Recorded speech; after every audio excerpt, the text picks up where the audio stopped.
So today I'll be going over a few tips, tricks, and new features that have come to ChatGPT. So to begin, one of the first ones requires you to go to GPTs. This is custom GPTs. Now take note, if you wanted to create a custom GPT, you do in fact have to have a paid subscription to ChatGPT, but I don't believe you need one to simply use them. So in this case, if you do want to be able to create one and follow along, I'd recommend having a paid subscription. However, in this case, we're going to go ahead and click create, and I'm just going to show you the new feature, which is the recommended model. So as you can see here, you can recommend a model that which should be used for the best results, and they'll give you which one based on what it is that you input. However, you can go here, click it, and swap it to whatever you think is more appropriate. You can go with a standard 4.0 model, which is a bit older, the GPT-5 Thinking, GPT-5, or any others that are available to you depending on the subscription plan that you have. For different people and different subscriptions, I believe there are different models available, but for the Plus, which I have, these are the ones that's available to me. And not only can you have that when you're creating one, but let's say you want to go ahead and use one of your old GPTs, such as this one for Social Media King. We can go up here, click it, even if this weren't mine, go to model, and select one of these options that fit me. So you can go to the legacy model, see what else is available, and you can use 4.0 or whatever other options they have. And if you wanted the Pro Research Grade Intelligence, you would in fact have to upgrade to a paid subscription that is above the Plus, it seems.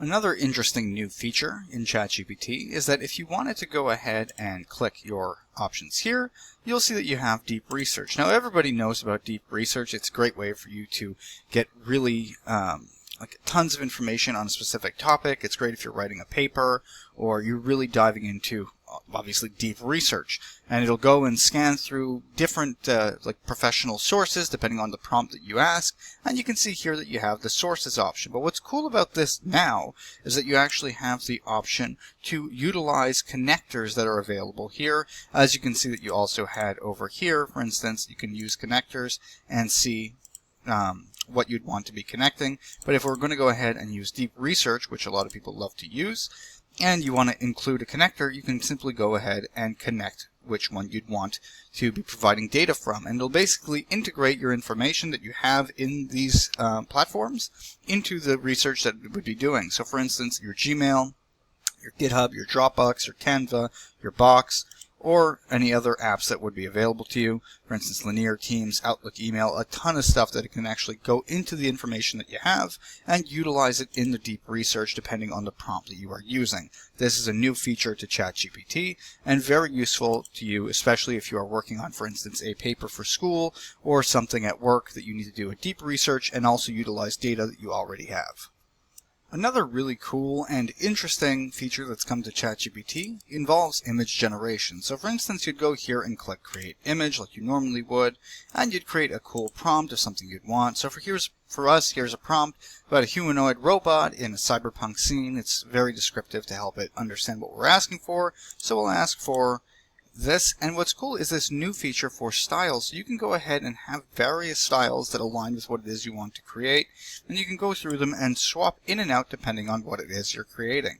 So for instance, we have a cyberpunk scene. We might as well go with a cyberpunk style and then go ahead and click, let's make sure it's prompted, and go ahead and click create. So it creates its own version of the prompt, it seems, and then creates the image for you depending on what it is you'd like. After this, we'll go ahead and create a new image with a different style, to see if it creates something slightly different with what we are requesting. So given our prompt and what we requested, this is what we got, and it looks fantastic. So let's go ahead and try a different style. We're going to use our initial prompt again, and we're going to go to the anime style and see what it gives us here, if it can fit something similar to this in an anime fashion.